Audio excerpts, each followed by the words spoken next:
নমস্কার, আমরা এখন রয়েছি জাম্পুই হিলসে।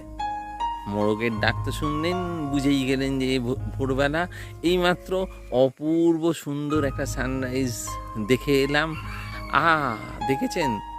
প্রাকৃতিক অ্যালার্ম বাজছে। এখানেতে আসার পথে অনেকগুলো জায়গা দেখেছি, নীরমহল, জগন্নাথ বাড়ি, মাতা বাড়ি উদয়পুরে, আরও কয়েকটা পয়েন্ট দারুণ সুন্দর। তাছাড়া ঊনকোটি যেটাকে বলে। চলে আসুন ত্রিপুরা দর্শনে, দারুণ লাগবে। এত সুন্দর জায়গা জাম্পুই হিলসে, কিন্তু একদমই অন্তত ঠান্ডা নেই, খুব সুন্দর প্লেজেন্ট ওয়েদার ভোরবেলা। তবে হ্যাঁ, দুপুরবেলাতে একটু গরম লাগছে, কিন্তু সেটাও খুব প্লেজেন্ট, দারুণ লাগছে। চলে আসুন।